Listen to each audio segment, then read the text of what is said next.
Kindly subscribe the channel and hit the bell icon to get regular updates. Thank you. Welcome to online classes Shivam convent Anand Nagar Shuklaganj Unnao. आज हम class 7 की computer का second chapter input और output device को शुरू करेंगे। Computer system दो भागों हार्डवेयर एवं सॉफ्टवेयर से मिलकर बना होता है। इस अध्याय में हम केवल हार्डवेयर का ही अध्ययन करेंगे। हार्डवेयर कंप्यूटर के बाह्य भाग होते हैं और हार्डवेयर को भी दो भागों में बांटा जाता है। Then first is input device and second is output device. Input device जो निर्देश कंप्यूटर को दिए जाते हैं उन्हें इनपुट कहते हैं। वे उपकरण जिनके द्वारा कंप्यूटर को निर्देश दिए जाते हैं उन्हें इनपुट डिवाइस कहते हैं। जैसे कीबोर्ड, ये टाइपराइटर की तरह दिखने वाला एक इनपुट डिवाइस है। इस पर लगी कुंजी को दबाकर कंप्यूटर में डाटा को इनपुट किया जा सकता है। और एक चीज़ और जो आप लोगों को जानने के लिए उपयोगी है कि कंप्यूटर जो होता है वो कभी भी अल्फ़ाबेट को नहीं समझता है। वो किसको समझता है? 0 और 1 को। यही दो कोड उसको समझ में आते हैं, बाकी अल्फ़ाबेट उसे कुछ भी समझ में नहीं आती। मतलब अगर हम ए टाइप करते हैं तो वो उसे 0 या 1 के अकॉर्डिंग लेकर प्रोसेसिंग कर कर ए टाइप करता है, जिसका मूवमेंट इतनी तेज़ होता है कि हम लोगों को पता ही नहीं चल पाता। सेकेंड है माउस। माउस एक पॉइंटिंग और इनपुट डिवाइस है। इसकी सहायता से स्क्रीन पर पॉइंटर को नियंत्रित किया जाता है और इसके ऊपर 2 या 3 बटन होती हैं। माउस का प्रयोग फाइलों तथा फोल्डरों को चुनने अथवा खोलने के लिए किया जाता है। फिर आता है बारकोड रीडर। बारकोडर को स्कैन किया जाता है तथा इसके अर्थपूर्ण डाटा में बदला भी जा सकता है। बारकोड अनेक सीधी समांतर रेखाओं का समूह होता है जो किसी उत्पाद के नंबर एवं मूल्य आदि का ज्ञान प्रदान करता है। फिर स्कैनर के द्वारा किसी भी दस्तावेज की फ़ोटो के रूप में कंप्यूटर में इनपुट कर सकते हैं और स्कैनर से हम हाथों से लिखे दस्तावेजों को कंप्यूटर के से इनपुट कर सकते हैं। फिर आता है जॉयस्टिक, जो अधिकतर ये भी एक इनपुट डिवाइस है जो अधिकतर खेलने के लिए, गेम्स खेलने के लिए ही प्रयोग किया जाता है। इसके ऊपर एक स्टिक लगी होती है जिसको प्रत्येक दिशा में घुमाकर कंप्यूटर में गेम खेला जा सकता है।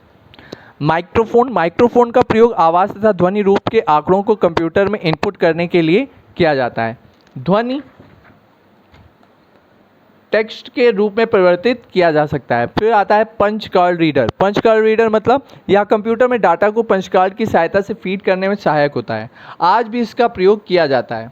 कॉम्पैक्ट डिस्क और जिप ड्राइवर। कॉम्पैक्ट डिस्क यह डिवाइस द्वितीय संग्रहण डिवाइस कहलाती है, लेकिन इसका प्रयोग हमें प्रोग्राम में संग्रहित करने में भी करते हैं। वही केवल यही प्रोग्राम इसे संग्रहित कर सकते हैं जिन्हें हम केवल देख व पढ़ सकते हैं पर प्राप्त नहीं कर सकते। डिजिटल कैमरा या फोटो अथवा चित्रों का कंप्यूटर द्वारा कार्य करने हेतु उसमें कॉपी करने के कार्य करता है और अपने मित्रों को कॉपी किए गए फोटो को, चित्रों को हम कागज़ पर प्रिंट कर सकते हैं। उन्हें ईमेल की सहायता से अपने मित्रों को भी भेज सकते हैं। अगर इनपुट डिवाइस के अतिरिक्त जैसे graphic tablet, joystick, web camera and विजिस्टर डिस्क इत्यादि का भी प्रयोग करते हैं। अब हम बात करते हैं आउटपुट डिवाइस की। कंप्यूटर के अंदर स्थित सीपीयू के आंकड़ों को विश्लेषित करने के पश्चात उनके परिणाम दिखाने की आवश्यकता होती है, जिसे आउटपुट कहते हैं। यह कार्य आउटपुट डिवाइस की सहायता से पूर्ण होता है। मॉनिटर, प्रिंटर एवं स्पीकर इत्यादि कुछ मुख्य आउटपुट डिवाइस हैं। इनका संक्षेप में वर्णन नीचे दिया गया है। विजुअल डिस्क यूनिट अथवा मॉनिटर, इसे संक्षिप्त में वीडीयू कहते हैं। यह एक ऐसी आउटपुट युक्ति है जिस पर आप आउटपुट डाटा तथा इनपुट डाटा देख सकते हैं। इस पर डाटा को टेलीविजन पर देखे जाने वाले चित्रों की भांति ही देखा जा सकता है। मॉनिटर पर डाटा का टेक्स्ट, ग्राफिक्स एवं चलचित्र रूप से प्रदर्शित हो सकता है। स्पीकर्स के द्वारा कंप्यूटर पर संगीत को सुना जा सकता है। इनका प्रयोग करके ध्वनि युक्त संदेशों को प्रसारित किया जा सकता है। अगला पार्ट 2 में होगा। To online classes Shivam Corner Anand Nagar Shuklaganj Unnao. Part 2 computer की सेकेंड लेसन का input and output device.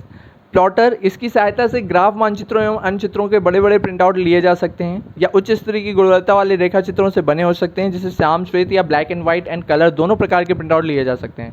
Printer, जिसका अर्थ होता है प्रिंट करना या छपाई करने वाला, इसके नाम से ही इसके काम का पता चल जाता है और यह एक आउटपुट या परिणाम को कागज़ पर प्रिंट करते हैं और इसकी सहायता से किसी भी प्रकार के आंकड़ों को प्रिंट किया जा सकता है।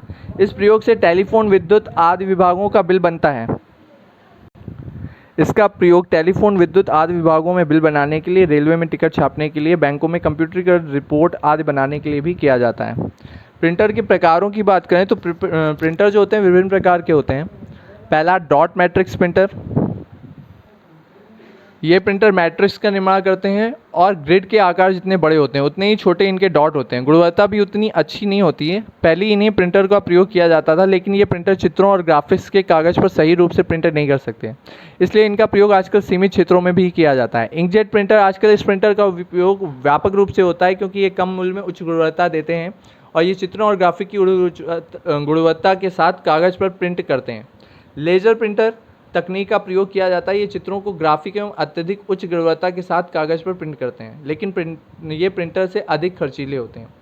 CPU centre processing unit, CPU को कंप्यूटर का मस्तिष्क कहते हैं। ये कंप्यूटर के मुख्य कार्यों को करता है और CPU के मुख्य कार्य निम्न है। ये आंकड़ों को संग्रहित करने के साथ साथ उचित परिणाम भी देता है। ये आंकड़ों को विश्लेषित करता है और ये आउटपुट डिवाइस जैसे मॉनिटर की सहायता से आंकड़ों का परिणाम दर्शाता है। CPU के 3 भाग होते हैं। मेमोरी यूनिट डाटा प्रोसेसिंग के समय निर्माण करती है और या साइरेक्स MMD Motorola inter compression processor के भंडारण को प्रदान करती है। इन स्मृति कोष्ठों को रजिस्टर भी कहते हैं। कंट्रोल यूनिट ये कंप्यूटर की प्रत्येक गतिविधि का संचालन करते हैं एवं उन पर नियंत्रण रखने वाली इकाई भी हैं। Arithmetic logical unit ALU processor के इस भाग के द्वारा सभी प्रकार की गणितीय एवं तार्किक क्रियाएं संपन्न होती हैं। मेमोरी की बात करें तो कंप्यूटर में आंकड़ों को संग्रहित करने के लिए मेमोरी का प्रयोग किया जाता है और इसमें 2 मुख्य भागों में विभाजित किया जाता है, प्राथमिक एवं द्वितीय। प्राथमिक मेमोरी में आंकड़ों एवं निर्देशों को संग्रहित किया जाता है और ये महंगी मेमोरी है और कंप्यूटर में आवश्यक भाग है। इसकी डाटा भंडारण क्षमता कम होती है। इसके 2 प्रकार के होते हैं, जिसे हम रैम मतलब रैंडम एक्सेस मेमोरी या एक परिवर्तनशील और अस्थायी मेमोरी है। इसमें डाटा तथा प्रोग्राम संग्रहित होते हैं और जब तक कंप्यूटर ऑन है, यदि विद्युत आपूर्ति हो जाए जिसके कारण ये बंद हो जाए या तो इसमें संग्रहित सभी डाटा नष्ट हो जाता है। इसमें डाटा को पढ़ा भी लिखा जा सकता है, इसलिए इसे रीड एंड राइट मेमोरी भी कहा जाता है। रोम मेमोरी रीड ओनली मेमोरी, जिसे सिर्फ हम पढ़ सकते हैं पर कोई अंतर इसमें ऑन ऑफ से कोई अंतर नहीं पड़ता। इसमें संग्रहित डाटा स्थायी रूप से रहता है, ये अपरिवर्तनशील होता है और इसमें डाटा संग्रहण की क्षमता रैम मेमोरी से कम होती है। इस में कंप्यूटर को प्रारंभ करने के लिए आवश्यक निर्देश संग्रहित होते हैं। द्वितीय memory, secondary memory, axillary memory भी कहते हैं। इनका आकार प्राथमिक मेमोरी से बहुत अधिक होता है और इनमें आंकड़ों में स्थायी रूप से रखा जाता है, लेकिन इसे मिटाया भी जा सकता है। द्वितीय मेमोरी 2 प्रकार की होती हैं, hard disk and compact disc. Hard disk एक चौकोर एवं करीब 1 इंच मोटे डिब्बे की होती है, जिसके अंदर लिखने व पढ़ने के हेड के साथ एक डिब्बे में बंद रहती है। इस डिब्बे को CPU के अंदर लगाया जाता है और इसकी संग्रहण क्षमता बहुत अधिक होती है, जैसे 10 GB, 20 GB and 40 GB। Compact disc के संक्षिप्त CD भी कहा जाता है।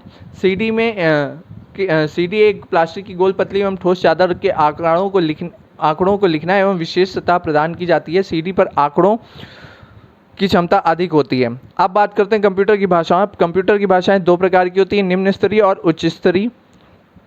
लेसन कंप्लीट हो चुका है। Thank you.